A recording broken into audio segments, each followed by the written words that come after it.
네, 시청자 여러분 안녕하세요. 주식상담 전화, 주상전화 오늘도 힘차게 출발해 보도록 하겠습니다. 여러분들의 영의정 아나운서 권재은, 아나운서 김세영입니다. 네, 오늘 시장은 아주 기분 좋게 상승 마감했습니다. 네. 오늘 삼성전자가 1% 넘게 상승했고요.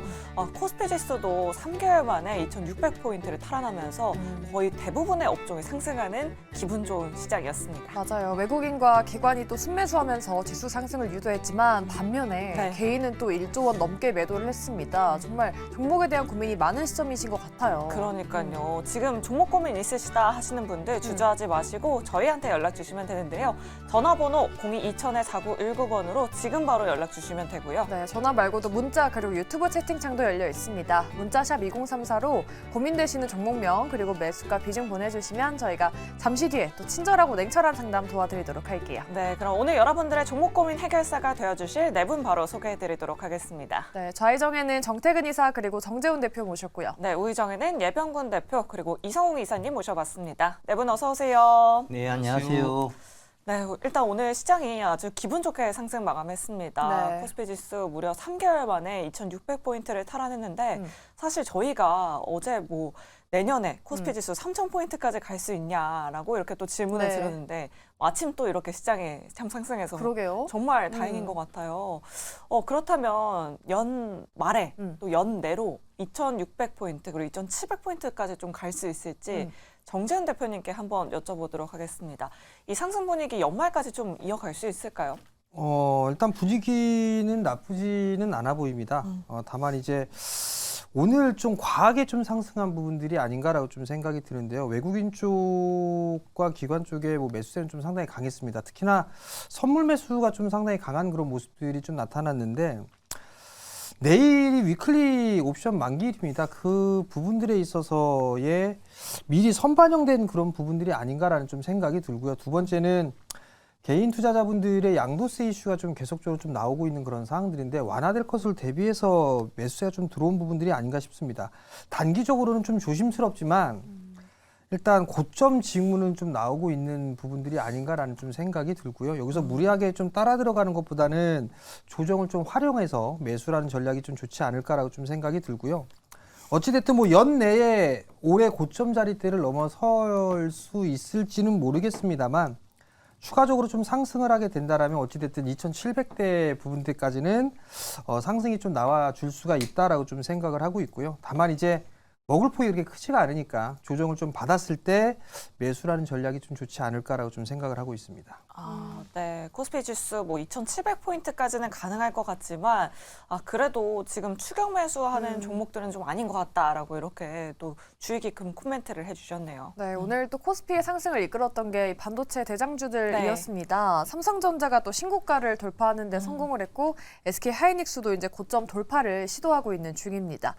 외국인들이 또 올해 4분기에 삼성이랑 하이닉스를 대량 매수했다고 하는데 네. 아무래도 HBM에 대한 장밋빛 전망 덕분이겠죠. 정태근 이사님께 한번 여쭤볼게요. 지금 반도체주 상승이 좀 심상치 않은데 이 추세가 과연 좀 꺾이지 않고 계속 이어질 수 있을까요? 저는 개인적으로 12월 달이 너무 좋아서 오히려 솔직히 1월 달이 좀 걱정이 돼요.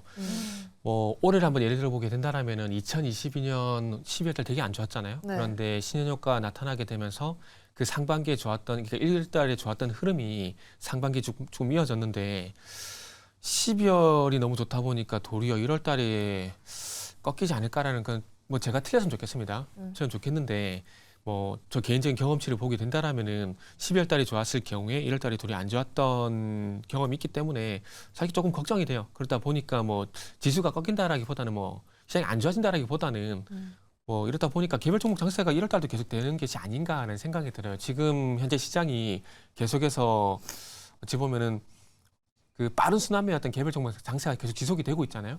그래서 그런 부분들이 1월 달까지 이어지지 않을까라는 그런 생각이 좀 들게 되는 거죠. 그리고 지수는 올라갈 수밖에 없는 것들이 그러니까 이렇게 보시면 될 것 같아요. 종목이 가니까 시장이 딸려서 간다라고 저는 봅니다. 2,600포인트가 저는 개인적으로 되게 늦게 왔다고 생각을 하고 있거든요. 오늘 만약에 삼성전자 하이닉스 강세를 해가지고 코스피 강세가 아니었다라면은 아마 내년 1월 달 가서 이런 얘기가 나왔을 수도 있어요. 언제 코스피가 2,600 갔지, 2,700 갔지? 그런 얘기가 나올 수도 있거든요. 그래서 이런 말씀 드리는 이유는 단 한 가지입니다. 기승전, 종목 장세 이 부분이 계속 지속이 될 것 같다는 말씀드리고 싶고 그리고 여전히 저는 개인적으로 뭐 삼성전자보다는 일단은 하이닉스 쪽을 좀 더 좋게 보고 있는 상황입니다. 하이엔드 디램 쪽 같은 경우에 DDR5도 그렇고 HBM도 그렇고 하이닉스가 어쨌든 삼성전자보다 앞서가는 건 무시할 수 없는 거고요. 삼성전자가 따라잡냐 못 따라잡냐는 삼성전자가 결정하는 게 아니라 결국 엔비디아가 결정하고 인텔이 결정을 할 겁니다. 근데 그 최근에 CXL 얘기도 되게 많이 있었지만은 네. DDR5 디램 기반의 CXR 같은 경우도 하이닉스가 아시겠지만 2022년도에 이미 샘플을 완료했습니다. 그래서 원래 올해 납품이 예정이 돼 있었는데 인텔이 이제 CXL 기반의 어떤 적용이 되는 서버용 CPU 출시가 늦어지게 되면서 납품을 못한 것뿐이거든요. 양산을 못한 것뿐이거든요. 그런 거 있고 HBM은 말씀 안 드려도 잘 아실 거고 그러다 보니까 하이닉스가 좀 더 좋아 보인다는 말씀드리고 싶어요. 그리고 하이닉스 같은 경우는 이제 신고가 가냐 안 가냐 뭐 이거 의미가 있을까요? 15만 원 돌파하는 건 기정사실을 하고 15만 원 돌파하고 난 다음에 얼마 갈까? 전 차라리 그걸 논의하는 게 저는 맞다라고 봅니다. 뭐 같은 업종은 아니지만은 저 개인적으로 이제 작년에 에코프로를 보고 어떤 얘기를 했었냐면은 에코프로가 70만 원을 돌파를 하게 되면서 그때 그 얘기를 질문을 되게 많이 받았거든요. 100만 원 가냐고. 근데 그때 당시 그 얘기를 했어요. 넘어야 될 구간을 넘었기 때문에 100만 원 가냐 안 가냐가 문제가 아니라 100만 원 돌파하고 난 다음에 얼마 가냐 그게 관건이라는 얘기를 드렸던 기억이 있어요. 그게 작년 6월달 죄송합니다. 작년이 아니죠. 6월달 7월달 요 구간 80만 원 돌파는 그 자리였는데 하이닉스도 지금은 그런 관점에서 일단 보는 게 맞다는 말씀드리고 싶고 그리고 다시 말씀드리지만은 뭐 하이닉스 좋아 보이고 그리고 뭐 해외 IP뿐만 아니라 뭐 지금 올해 들어왔을 수도 있고 내년도 그렇고 좋아 보입니다. 그리고 올해 외국인이 순매수 전환됐거든요. 거의 3년 만에 순매수 전환됐다는 얘기가 있던데 올해 전체적으로 보더라도 삼성전자 뭐 하이닉스를 10조 원가량을 샀기 때문에 그렇게 산 데는 다 이유가 있겠죠. 뭐 제가 좋다 안 좋다 더 간다 안 간다 그런 말씀 드리는 것보다 지금 말씀드리고 있는 외국인이 하이닉스 삼성전자 뭐 10조 원가량 샀다라는 게 어찌 보면 제가 말씀을 안 드리라도 좋게 볼 수밖에 없는 근거라고 보시면 될 것 같습니다. 외국인 순매수도 이어지고 있고 또 근데 그 안에서는 또 오늘 신고가를 기록한 삼성전자보다는 또 최근에 계속해서 HBM에서 우위를 점하고 있는 SK 하이닉스 쪽에 조금 더 손을 들어주셨습니다. 네. 관련주들도 한번 주가 추이 눈여겨보도록 할게요. 네, 이렇게 반도체 이슈 한번 짚어봤고요. 다음으로 어제에 이어서 오늘도 HMM 관련해서 한번 짚어보도록 하겠습니다. 오늘 하림의 주가가 상한가로 또 치솟았고요. 어제 이어서. 그러니까요. 네. HMM도 오늘 19% 넘게 급등을 했는데 네. 사실 뭐 인수를 함에 있어서 하림이 자금을 어디서 조달을 하냐라고 해서 뭐 페노션의 주가는 오히려 하락으로 또 전환을 했습니다. 네. 이렇게 주가가 상승하는 점 어떻게 좀 해석을 해야 할지 앞으로의 주가 향방은 어떨지 이성웅 이사님 통해서 한번 들어보도록 할게요. 갖고 계신 투자자분들은 어떻게 대응하는 게 좋을까요? 우선은 페노션은 만약에 하림의 주가가 올라서 반등이 동반해서 나온다고 하면 비중을 우선 줄일 필요가 있고 그 후에 증자가 단행될 때 접근을 할 필요가 있겠습니다.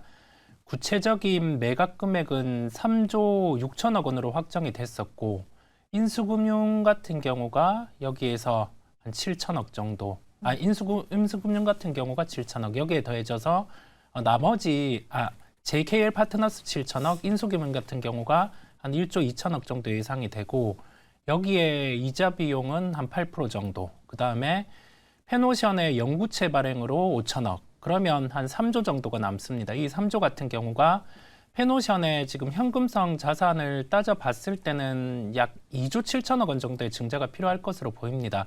2조 7천억 원의 증자가 필요한데 하림 지주 같은 경우가 페노션의 지분을 54% 보유를 하고 있어요. 그랬을 때 주주 배정 유상증자가 나오면 하림 지주는 여기에 참여를 해도 되고 안 해도 되기는 합니다. 그런데 도의적으로는 원래는 해야 되죠. 안 하게 되면 실권이 돼서 여기에 대해서 실권주 증자가 한 번 더 이루어지게 돼요. 결론은 뭐냐라고 하면은 HMM 같은 경우는 지금 4분기에 머스크보다 실적이 더 좋았어요. 머스크는 적자였는데 여기에서 더 나은 실적을 발표를 했고 내년에 예상되는 영업이익은 한 9천억 정도. 그랬을 때 시가총액이 오늘 올라서 한 15조 정도 되는데 밸류적인 측면에 부담은 없기는 합니다. 하지만 지금의 주가 상승 같은 경우는 매각으로 인해서 변하는 부분도 있겠지만은 우리가 지금 그 선박 노선이 희망봉적으로 후회하는 뭐 그런 요소가 같이 부각이 된 것 같아요. HMM 같은 경우는 논외로 해서 밸류 매력이 있는 쪽으로 매듭을 지어놓고 하림이라든지 하림 지주의 상승 같은 경우는 이게 시장의 수급 같은 경우가 전투적인 수급이 좀 몰린 것으로 보입니다. 이게 이성적인 부분은 아닌 것으로 보이고요. 그렇다 보니까 뭐 투자에 대해서 참여해서 수익을 보고 계신 분들은 수익을 축하드리기는 하지만은 주가 변동성이 커질 수 있는 점도 열어두셔야 되겠고, 페노션은 증자와 관련해서 단행이 거의 확실시 되기 때문에 증자 단행을 했을 때 매수 대응 같은 경우에 접근으로 마무리를 짓겠습니다. 아, 네, 이렇게 HMM 인수와 관련해서 이사님은 아주 자세하게 또 설명을 해주셨습니다. 네. 저희 마지막 이슈도 짚어볼게요. 토스를 운영하는 비바 리퍼블리카가 IPO 절차에 돌입을 했다고 합니다. 네. 토스 기업 가치가 뭐 9조 1천억 원 정도로 평가를 받는다고 하더라고요. 그러면서 오늘 관련 주인 이월드가 상한가에 갔고 네. 또 다른 토스의 주주인 한국전자인증 그리고 하나투자증권도 올랐습니다. 맞아요. 예병훈 대표님께 한번 여쭤볼게요. 지금 정말 오랜만에 나온 급등이고 이제 또 새로운 이슈가 나온 거잖아요. 그렇죠. 그럼 관련 종목들 지금 좀 잡아봐도 괜찮을까요?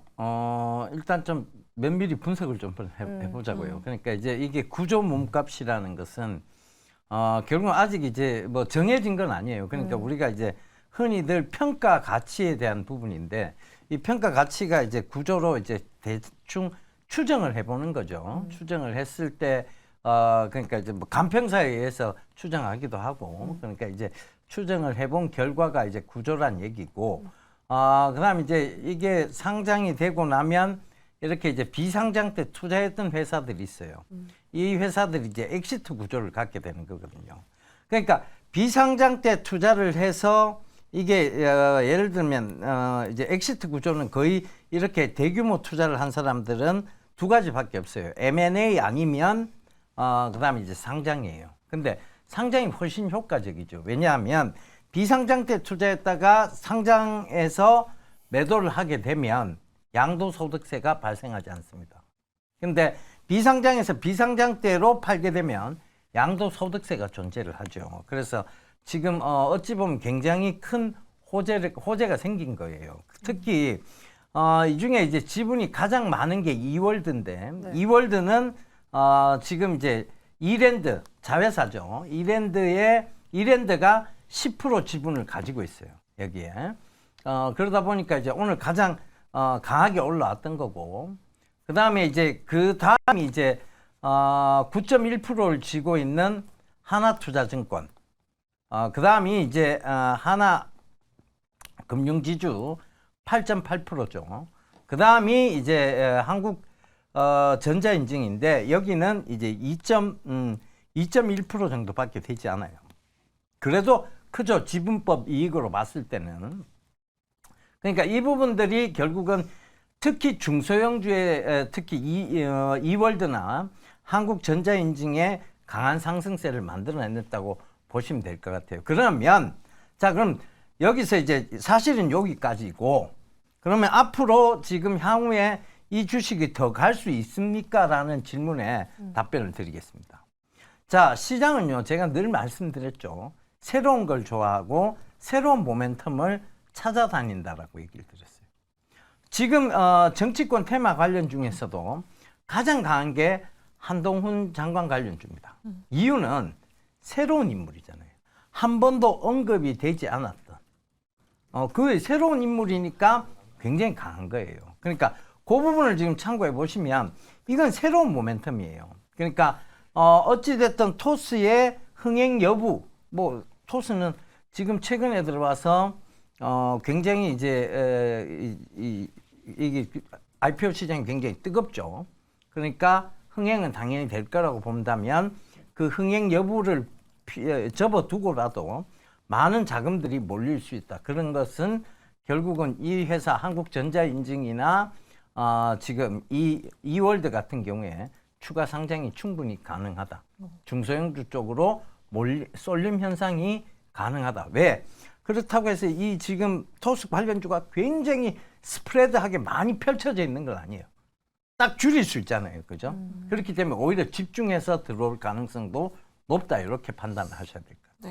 토스 또 IPO가 또 새롭게 나온 이슈이기도 하고 네. 또 흥행에 대한 기대감도 있어서 자금이 좀 몰릴 수 있다. 또 관련주들이 많지가 않고 조금 있잖아요. 그래서 오늘 급등했지만 뭐 이슈와 함께 추가 상승도 가능하다라고 말씀해 주셨으니까 관련주들 저희 잘 지켜보도록 하겠습니다. 네.